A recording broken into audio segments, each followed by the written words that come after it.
अब हम आपको दिल्ली के इंडिया गेट की एक तस्वीर दिखाना चाहते हैं, जहां शहीद आजम भगत सिंह के नाम पर खुलेआम नकली राजनीति हो रही है। पंजाब यूथ कांग्रेस के कुछ नेता किसान बनकर, नकली किसान बनकर आज इंडिया गेट पर नारे लगा रहे थे और उन्होंने एक ट्रक से ट्रैक्टर को निकाला, नीचे फेंका और इस ट्रैक्टर में आग लगा दी।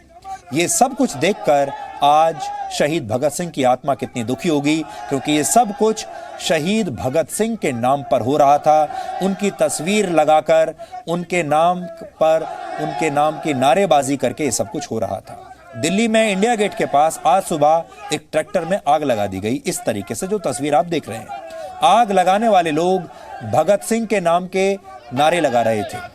उनका कहना था वो किसानों से जुड़े बिल का विरोध कर रहे हैं, लेकिन आग लगाने वाले ये लोग किसान नहीं थे, बल्कि ये पंजाब यूथ कांग्रेस के कार्यकर्ता थे, कुछ नेता थे।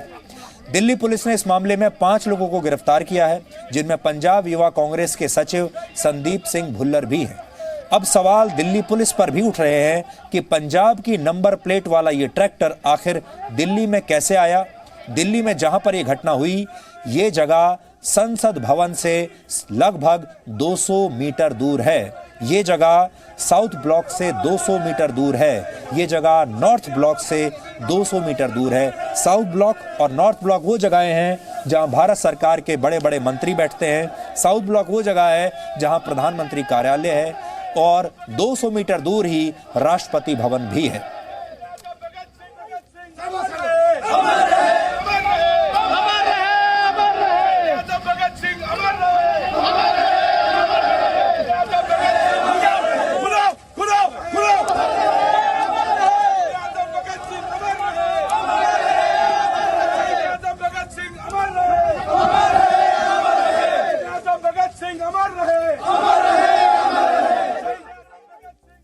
जब हमने इसकी जांच की तो पता चला कि युवा कांग्रेस के कार्यकर्ताओं ने इस पुराने ट्रैक्टर को 19 सितंबर को भटिंडा के एक किसान हरमनदीप सिंह से 58,000 रुपए में खरीदा था।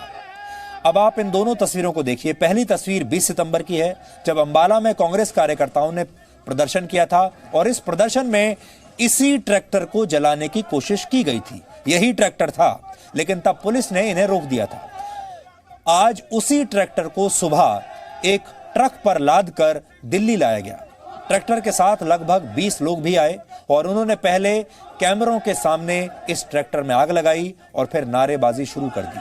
कैमरों के सामने ये पूरा तमाशा लगभग 15 से 20 मिनट तक चलता रहा। ये पूरा की पूरा जो तमाशा किया गया, ये कैमरों के लिए किया गया था, पब्लिसिटी के लिए किया गया था, कि मीडिया में किसी तरह हम छा जाएं, उसके लिए किया गया था।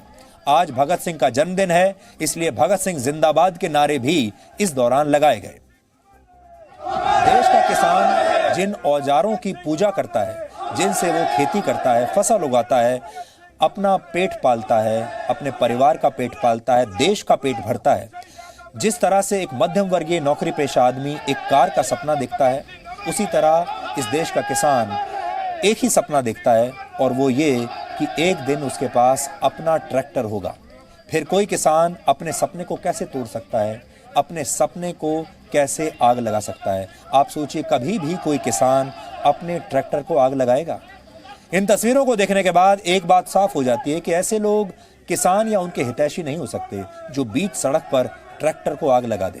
अब आपको बताते हैं कि एक किसान को ट्रैक्टर खरीदने के लिए कितनी मुश्किलों का सामना करना पड़ता है। नेशनल सैंपल सर्वे ऑफिस यानी NSSO के 2016 के आंकड़ों के अनुसार देश में किसानों की औसत सालाना कमाई मात्र 77,000 रुपए है, यानी प्रति माह लगभग 6,400 रुपए। देश में एक नए ट्रैक्टर की कीमत 5 से 8 लाख रुपए तक की है। ऐसे में 6,000 रुपए प्रति महीने कमाने वाले किसान को यदि 5 लाख रुपए का ट्रैक्टर खरीदना है तो उसे बैंक से लोन लेना ही पड़ेगा। ये कुछ उसी तरह का प्रयास होता है जैसे 1 लाख रुपए सालाना कमाने वाला व्यक्ति 50 लाख रुपए का मकान किश्तों पर खरीदता है। किसान और नौकरी पेशा व्यक्ति के बीच इस तरह की तुलना करने के पीछे हमारा एक ही मकसद है कि कोई सामान्य व्यक्ति अपनी मेहनत के पैसे से खरीदा हुआ घर विरोध दर्ज कराने के लिए कभी भी उसमें आग नहीं लगाएगा, तो फिर कोई किसान अपना ट्रैक्टर कैसे जला सकता है? कोई भी व्यक्ति जिसने किश्तों पर लोन लेकर अपना मकान बनाया है, खरीदा है, क्या वो विरोध दर्ज करने के लिए अपने मकान में आग लगा देगा? इसी तरीके से क्या कोई किसान अगर उसने लोन लेकर ट्रैक्टर खरीदा है, क्या विरोध दर्ज करने के लिए उस ट्रैक्टर में आग लगा देगा? इसलिए हम कह रहे हैं कि ये इस तरह के जो प्रोटेस्ट होते हैं, ये सिर्फ मीडिया के लिए होते हैं, मीडिया के कैमरों के लिए होते हैं और ये पूरी तरह से नकली होते हैं। लेकिन बड़ी बात यह है कि आज इन लोगों ने शहीद भगत सिंह की आत्मा को भी बहुत दुख पहुंचाया है उनके जन्मदिवस पर। आज जब भगत सिंह के नाम पर ये लोग इंडिया गेट पर ट्रैक्टर जला रहे थे, तो ऐसे में आज भगत सिंह के बारे में बात करना और भी ज्यादा जरूरी हो जाता है, ताकि आज की पीढ़ी को यह पता चले कि भगत सिंह ने जिस भारत की कल्पना की थी, जिस भारत के लिए उन्होंने अपनी शहादत दी थी, ये वो भारत नहीं है। वर्ष 1907 में आज के दिन यानी 28 सितंबर को भगत सिंह का जन्म हुआ था और जब उन्हें फांसी के फंदे पर लटकाया गया तो वो सिर्फ 23 वर्ष के थे, सिर्फ 23 वर्ष के। सोचिए, वर्ष 1931 में भगत सिंह जो सपने देखते थे, उनमें और आज यानी 2020 के युवाओं के सपनों में कितना अंतर आ चुका है। आज के युवा इस उम्र में अपना करियर बनाने और पैसा कमाने के सपने देखते हैं। आज युवा अपने जीवन का कीमती समय सोशल मीडिया पर क्या पोस्ट करना है, इसमें लगाते हैं। आज नई सेल्फी कहां खींचनी है, नई सेल्फी कब पोस्ट करनी है, उस पर कितने लाइक्स मिले हैं, कितने कमेंट्स मिले हैं, इसका हिसाब किताब लगाने में ही आज की युवा पीढ़ी अपना पूरा दिन बिता देती है। आज ज्यादातर युवाओं की सोच अपने और अपने परिवार के बारे में होती है। सबसे पहले अपने तक सीमित होती है और अगर कोई बहुत अच्छा संस्कारी बच्चा हुआ तो अपने परिवार के बारे में सोच लेगा, उससे ज्यादा नहीं। लेकिन उसी उम्र में भगत सिंह भारत को आजाद कराने का सपना देख रहे थे। उन्होंने ना अपने बारे में सोचा, ना अपने परिवार के बारे में सोचा, सिर्फ अपने देश के बारे में सोचा।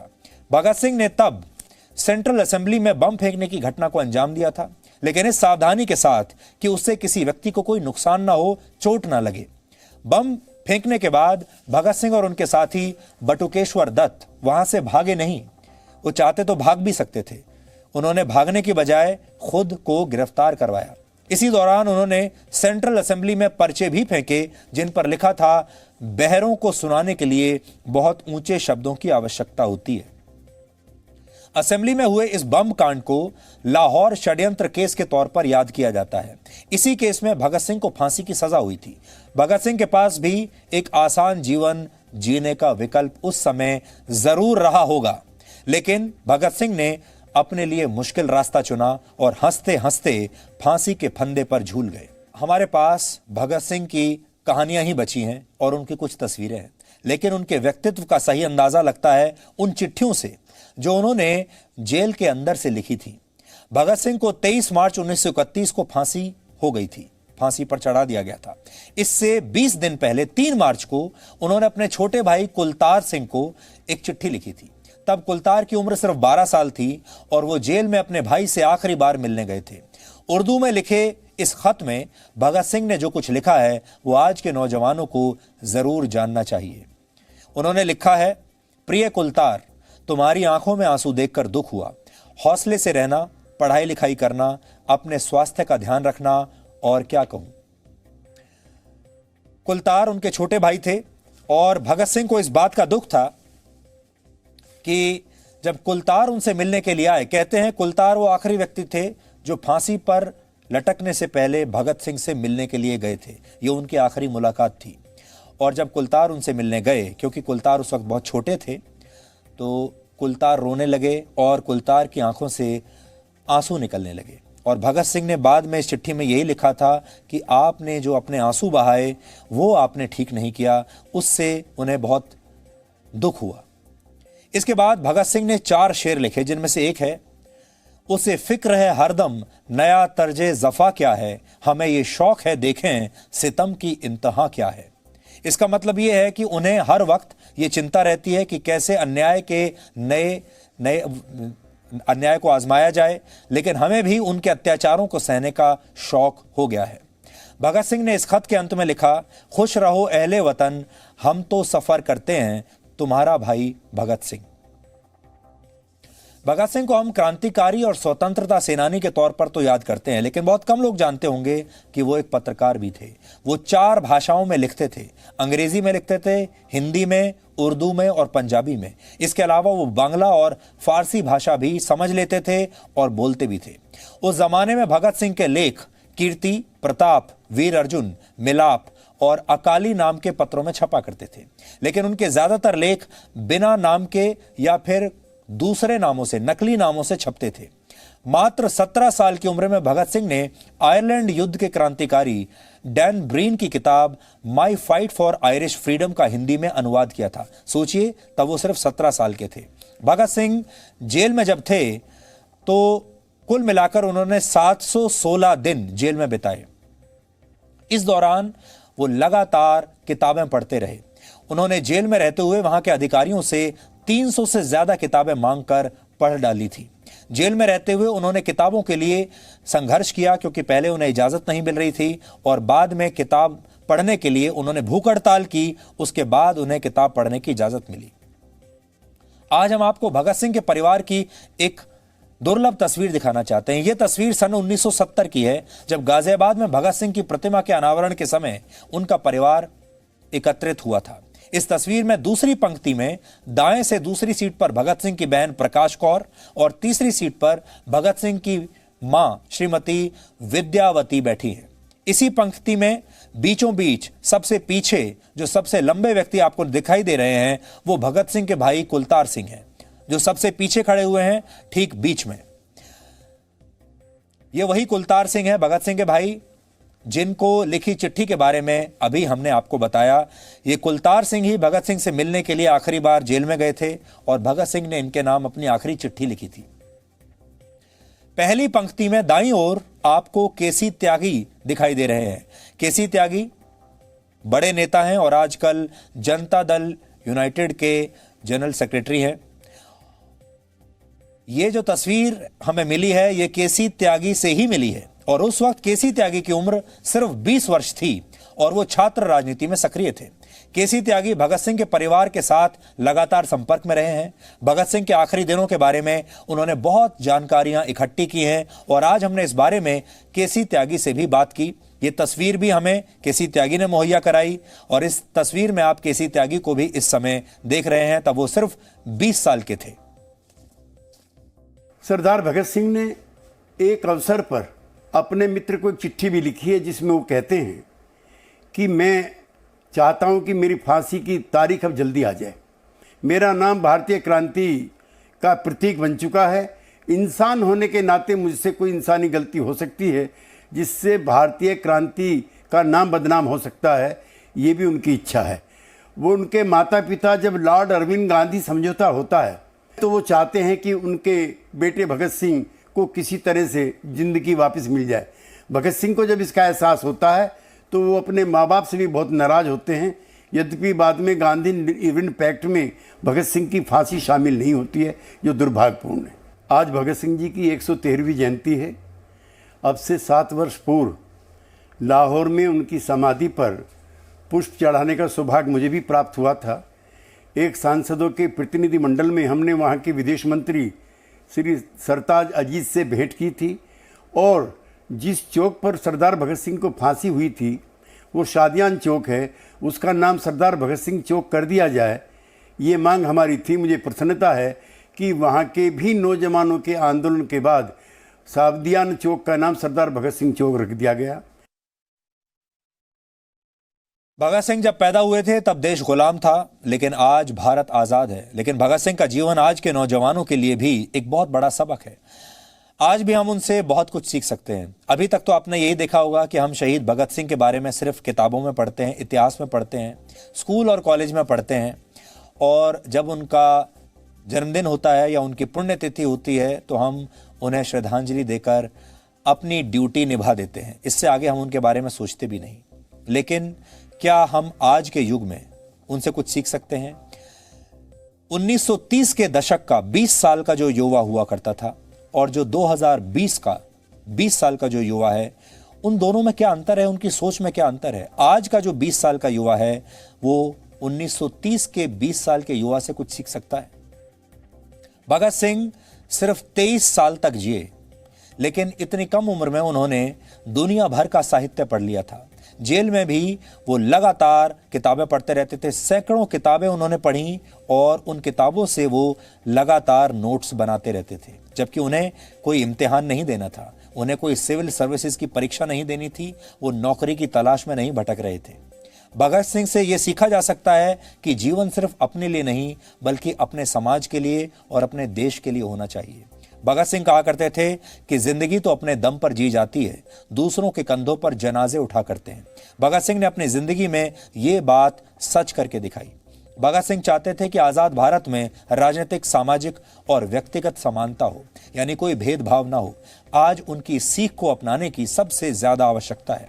भगत सिंह हमें जीवन में बड़ा लक्ष्य रखने और उसके लिए पूरी शक्ति लगा देने की सीख देते हैं। जब परिवार ने उनकी शादी के लिए कहना शुरू किया तो भगत सिंह का जवाब था, गुलाम भारत में अगर कोई मेरी दुल्हन बनेगी तो वो मेरी शहादत होगी।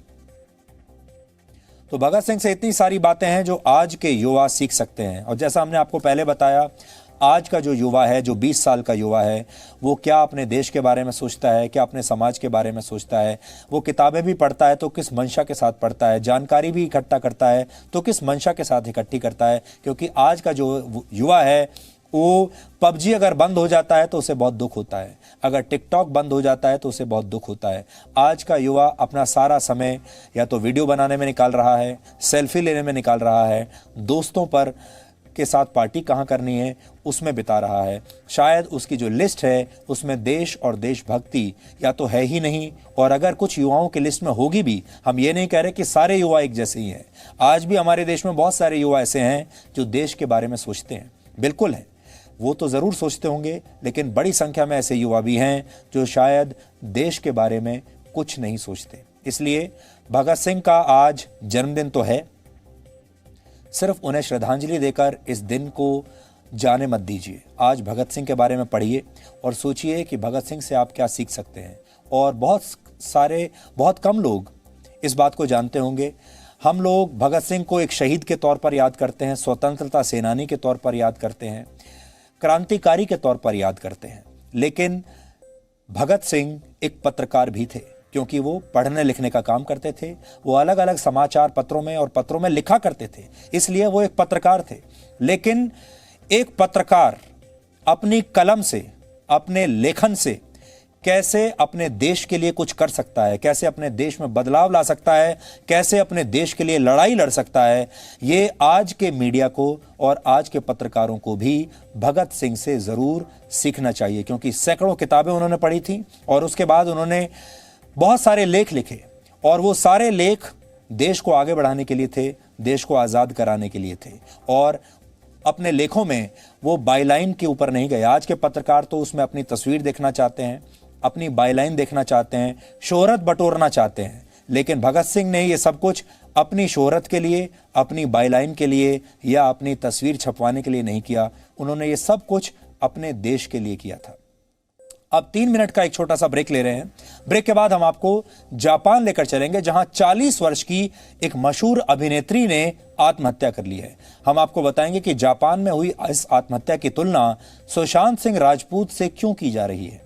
Presenting V News app, available on Google Play and App Store. Download it now.